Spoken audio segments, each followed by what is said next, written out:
notable teams and how they'll perform this season. It is our bottom line segment, and we begin in the AFC. Peyton Manning returns for his 18th season.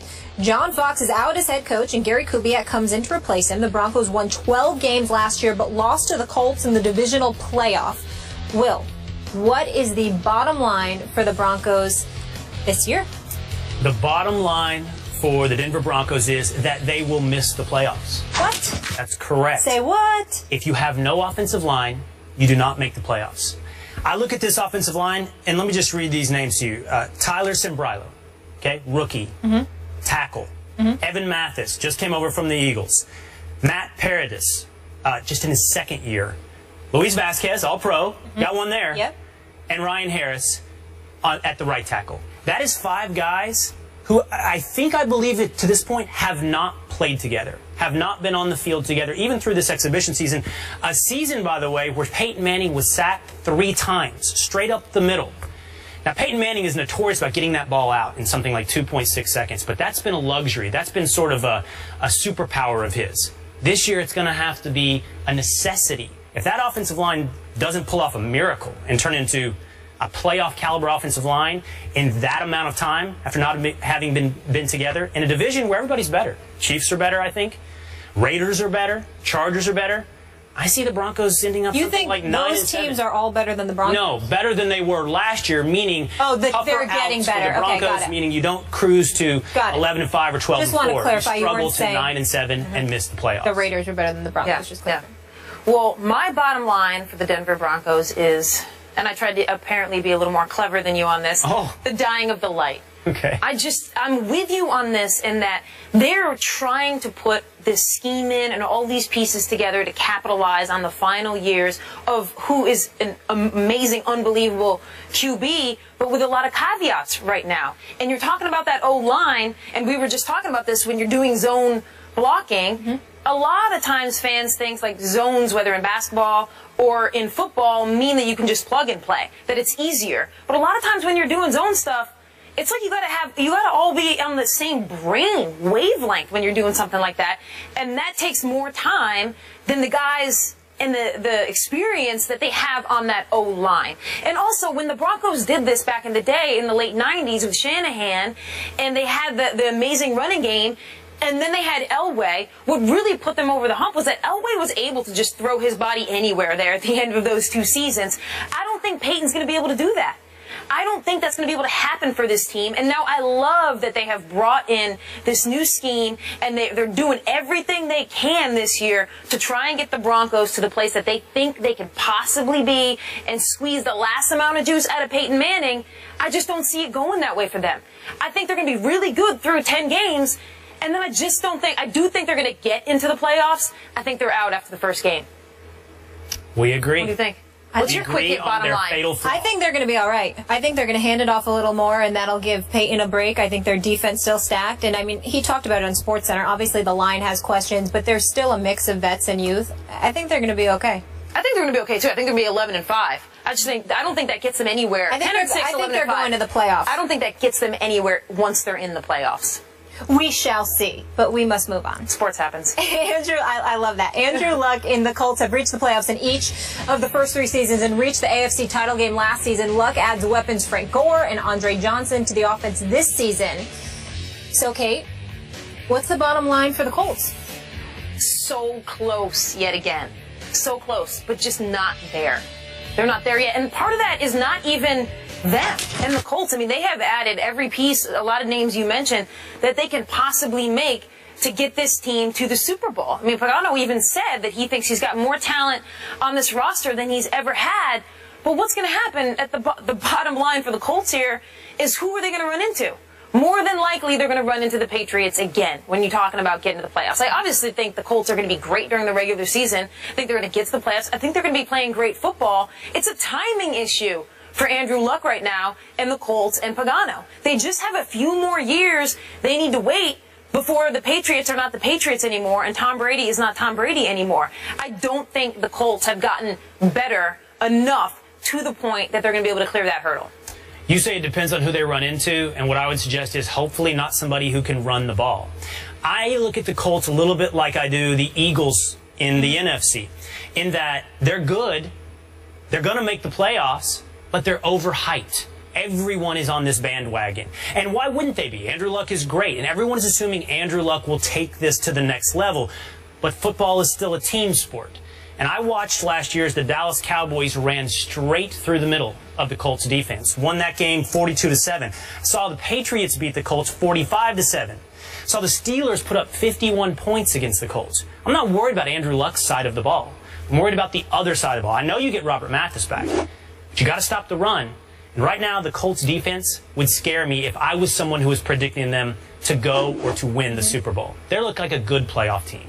Yeah, and that was their issue last year as well. Once you see them play the Patriots, it's like all confidence goes out the door. Yeah, exactly. That's what you say if you're a Colts fan. You're like, oh, that's the comparison. Yeah, exactly. Let's move on to the Jets here, where it's already been an eventful camp for new head coach Todd Bowles.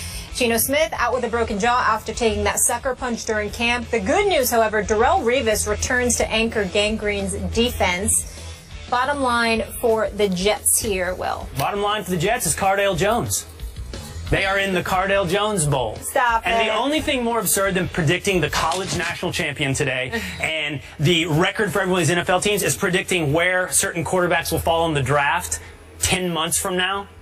But the Jets look like one of the worst teams in the league to me. As I look through the league, I don't know how many teams you can comfortably say are worse than the Jets. The Jags, the Titans, the Redskins, the Browns, maybe, which puts them probably somewhere around 8 to 12 picking in the draft. And right now, the top quarterbacks are suggested to be Connor Cook from Michigan State, Christian Hackenberg from Penn State, and a guy who might not even be starting for his college team, Cardale Jones from Ohio State.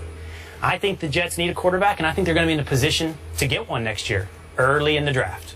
Yeah, that division keeps getting better and better, all the other teams. And my bottom line is last place. And it would seem that I just wholeheartedly agree with Will on that. But saying last place is more of a discussion about the power of the AFC East and what I think are going to be just a group of really, really tough teams with the Patriots separated, but then everybody else sort of beating each other up. And so when I say the Jets are going to be last place, I still think they are a middle of the road NFL team. I don't think they're terrible. I don't think they're in the bottom 3 as you think. I think they've added a lot of pieces that I like. I like Brandon Marshall a lot.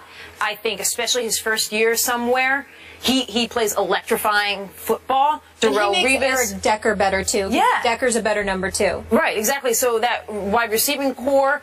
Now Ryan, the quarterback question, that you've got the great receiving core, and you think you're going to get solid quarterback play, and maybe that's what the Jets need with the defense that they're going to have. Yep. So I don't think they're going to be terrible, but I think in that AFC East, they're just not going to be able to rise above anybody else. Football's a zero-sum game.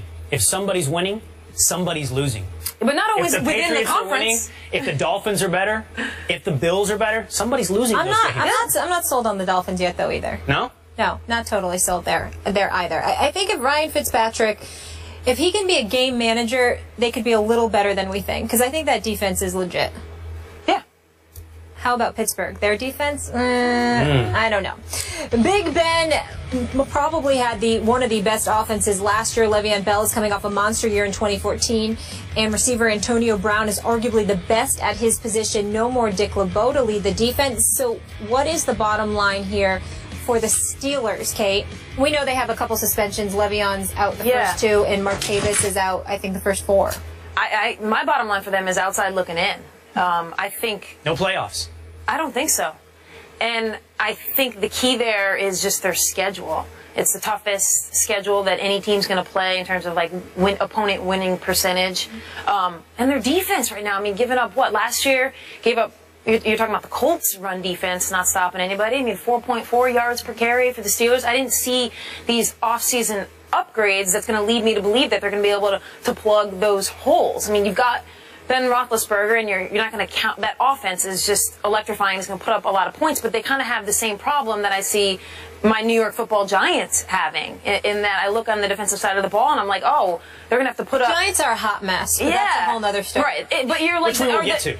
We will get to that. Pittsburgh, what are they going to put up? Like 30 points a game? Is that what's going to happen here? So I think with that schedule is going to really work against them. And, you know, if they're 9-7, that could mean no playoffs. Yeah, that division, AFC North, I mean, Cincinnati Bengals, Baltimore Ravens, Pittsburgh Steelers. I personally think the Cincinnati Bengals are going to come out of that. I think you'll find the Cincinnati Bengals in the AFC Championship game against the Patriots. When you can run the ball like that, when you have offensive line like that, and a defense like that, that's the formula for winning games. I understand Andy Dalton's limitations, but that's a team.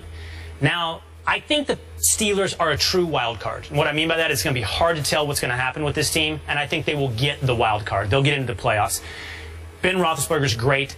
That offense is going to be good. It's so odd to think this is where the Steelers are. Like, you live on a reputation that trails about 5 years behind, and you think of the Steelers and you think, defense, tough, the right? steel curtain, of Run course. the ball. And this is going to be a Steeler team that throws the ball and plays poor defense. And they have been for a couple years now. It took us a while to, like, It took us a little while to realize and stop drafting them high in fantasy leagues.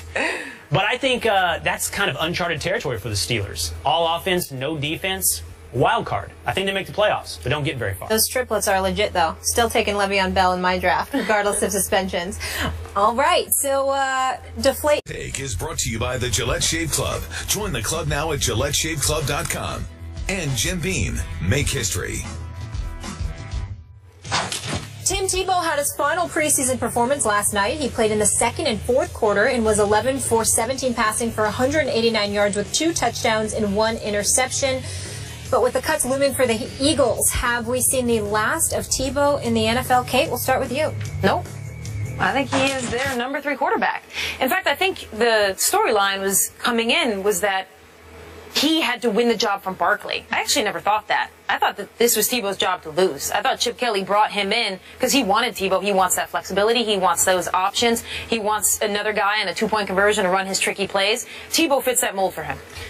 I think he's an Eagle by the end of the day as well, because I don't think Matt Barkley is your quarterback of the future. So what's your upside with Matt Barkley? You might as well take Tebow, take the upside in the locker room, take the intangibles, keep him around. The question is this, though. If he's not an Eagle by the end of the day, he might just be out of the NFL. Fly Eagle. Is there another team? Does he become the backup and take Sanchez's job? Dun, dun, dun. Assistant Everybody to the have an regional amazing manager. holiday weekend. Thank you so much for hanging with us. We'll see you on Monday.